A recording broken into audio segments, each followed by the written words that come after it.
Itay, wa'ii, kuni eenyushini namicha mooydu. Wayyoo, akka namicha hin jenne mataa qaba. Akkamoo intala isaaniitti hin jenne. Maalinni surree akkanaa dhuffachuun maalinni? Wayyoo, itay,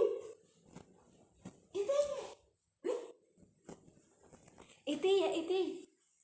Ani hin beeku, ani hantaatee dhufte. Gurbaan tokko dhufe maraataa natti fakkaate. Wayyoo yaa harmaa akootii ati na baasii har'a na oolchi. Na oolchi. Wayyoo namattis hin dubbatu. Wii maali yaa Rabbi. Itiyye kan ammaa sun eenyulle itiyye? Eenyunni kan ammaa sun? Wayyoo iti anan jedhu maa jettee naanan jedhinaa malee maalinni inni kun maalinni uffanna akkanaa kun? Itiyye maalinni? Itiyye sin afaan Oromoo beektan? Itiyye aadaa keessan beektan? Itiyye dhuguma ani natti hin dallanina. Dhuguman isinin jedha. Ani isin barsiisuuf miti garuu isinittiin himaadha. Maalinni intala moo dhiira moo maal jettu? Dhiira akka hin jenne mataa shurrubbaa mataan kana fakkaata. Intala Oromoo taatanii immaammaa Oromoo taatanii itiyye isin akkamitti ijoollee keessan ilmoo keessan akkanatti wanni jechuudhaan wayi itiyye maal jettaniti? Maalimoo uffata dadarrabdee akkanatti uffatte? Wayi itiyye mee kun itiyye ila isin sodaadheti malee ani ila tokkoyyuu shaarbii koo taanaan shaashii koo taanaan ofirraa hin buusu. Dhuguman isinin jedha itiyye lakki ani qullaa deemu sana hin fedhu. Itiyye maal jettu? Hojiidhaaf ufte yaa itiyye lakki akkana jettanii karaarraa nan balleessina. Hojiidhaaf ol dhufe itiyye uffatan taane uffadhaaree. Ani dhuguman isinin jedha ilmoo keessan kana gorfadhaati deeffadha. Dhuguma waaqa. Nan jibbina garuu ani waanuma beeku waan xiqqoo isinii dubbadhe malee nan jibbina itiyye dhuguman isinin jedha. Wayyoo anaa nyaatu ka maaloo otoo haati Oromoo abbaan Oromoo ta'anii akkanatti ilmoo ofii akkana qullaa gizee akkanatti baatee galtu maal jedhanii ilaalu maraattudha jedhanii namni irraa eessa. Kan keenya otoo ta'e irraa eessan maraattudha ni atanii jedhanii. Wayi itiyye natti hin dallanina itiyye ilmoo keessan immoo nin jaaladha. Garuu ganaa waliin barramee wal barramee amma suuta jedhee wal barra'ee. Ay itiyye ay jettanii reeti eeshi itiyye ay itiyyeen kun maal ta'ani jiru? Wayyoo qullaashiimo maraattu wayyoo amma ni dallananii ree itiyyeen isan amma ani dubbadhe kana jedhani. Dallani kanumaan nagas jedhani. Yoo dallanan akkaman godha? Amma mucaa isaanii ilmoo isaaniitti jedhee tanan amma oguma kana akkanatti deemtii isaayyuu wanni maalinni moo caammaa yeroo tokko keewwatte caammaa ta'uu inni iyyuu maal akka ta'e hin beeku. Masalaalirra dhaabbatte maal jechuudha masalaalii manatti ijaaran sana. Wayii lakki ani hin beeku. Ay itiyyen amma kanaa jedhanii biddeena naa kutuu dhiisuudha amma ani wayyoo halkan edaallee otoo tafkiin nan nyaati nan bule. Ammaa miti haadha koo yaade malee tafkiin illee nan nyaanne. Galatasa. Galata Rabbii. Rabbi galata haa ta'uuf. Maatii koo yaadee obboloota koo yaade malee.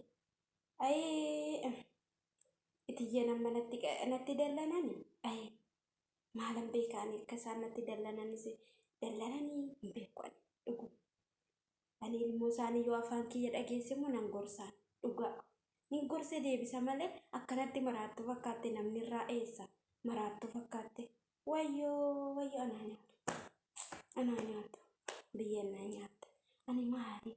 Ani yoom ufti mucaasaanii yoom nagaa fattiin jedha isheen akka utaalcha sanitti na biraa dabarte ni utaalti. Wayyoo safuudha anaa nyaatu. Itiyyeen akkanatti hin dallanne ammayyuu nan dubbachaa jiru na dhaga'ani. Ammayyee እማዬ እቺ ማናት እማዬ? አይ አ እኔ አይ እማዬ እ ዋት እማዬ? ሃይ ሃይ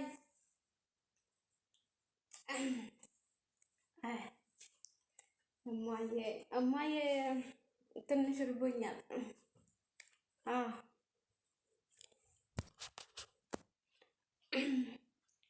ርቦኛል እማዬ። እሺ እሺ እማዬ።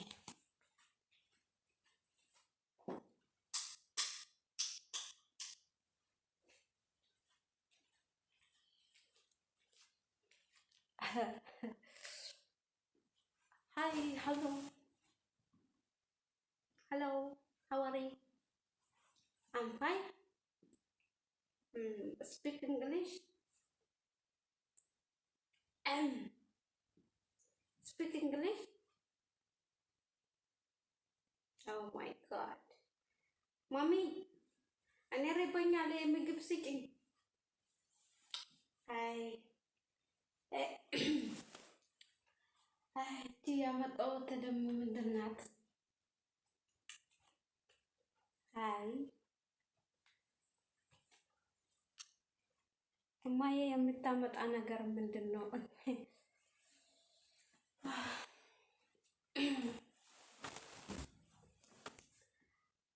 እማዬ እኔ ርቦኛል። እቺ ምግብ ታውቃለች እንደ ምግብ መስራት ታውቃለች እንዴ? እኛ እኮ አሁን እሷ ከገጠር አምጥተሽ እናቴ አሁን እሷ ምግብ መስራት ትችላለች ብለሽ ነው ያመጣሽ? አይ መቼም እዚህ ቤት የሚመጡ ልጆች አይ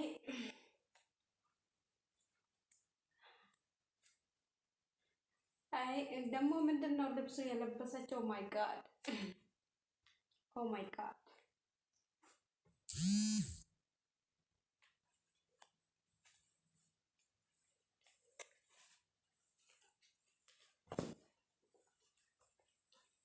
አይ ማይ አሁን ጓደኞቼ እየጠሩኝ ነው ማይ እኔ ሄዳለሁ በቃ አዎ ሄዳለሁ ልሄድ በቃ እሺ ቻው ምግብ ካልሰጣችሁኝማ እሄዳለሁ ጓደኞቼ እየደወሉ ነው እናቴ አሁን እኔ አሁን ከትምህርት ቤት የመጣሁት አሁን ትንሽ ሄዳለሁና እመጣለሁ አዎ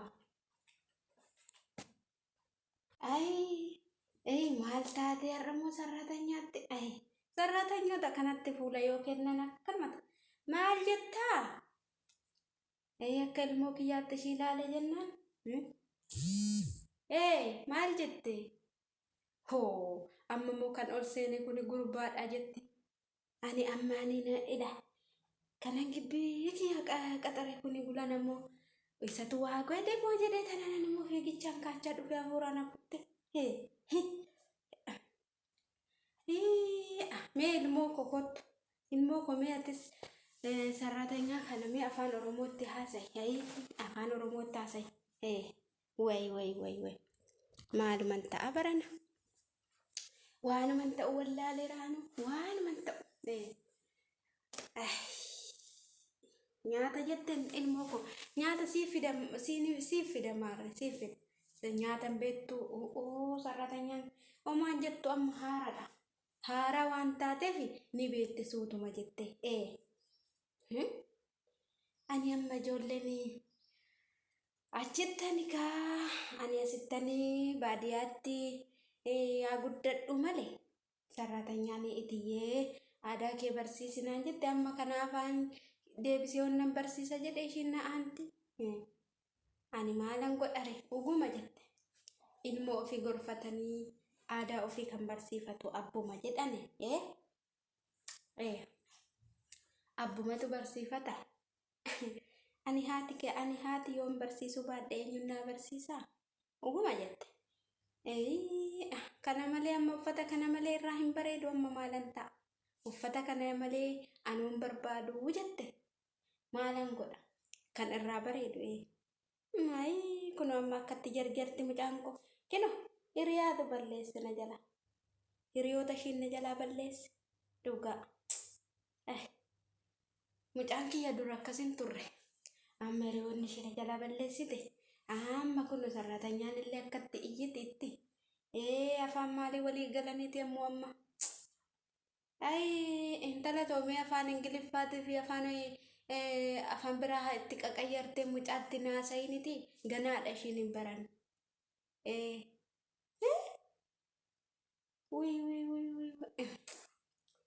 waa dubbachaa jirti sarratanyaan kooti ani akka ilmoo kiyyaatti ishii ilaalaa akka ilmoo kiyyaatti ishii guddisa ishiin immoo amma waan ta'e dubbachaa jirti amma moo kaatee jettee ganama baatee mana taa'iyyatu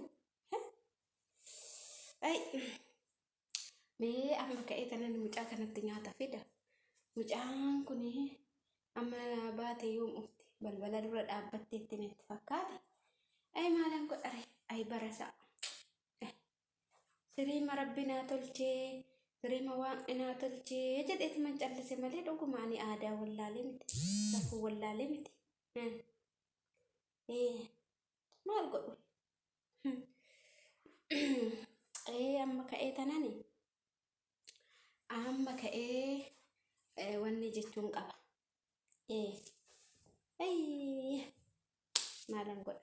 maalan godhare amma ka'ee tanani nyaata sana sitti fida moko rabbi namaaf qajeelcha ilmoo yaa rabbi ati naa qajeelchi amma qajoolte silaa guddatte maal amma kana caala qajoolti moo gaafa rabbitti deebi'ee amma si qajeelchu sammuu ishiitti deebisee ishii qajeelchu rabbuma beeka sarratanyittii kanamu barnoota galchu moo galchu jedhee yaalaa jira yoo beette afaan masuuta jechaa baratte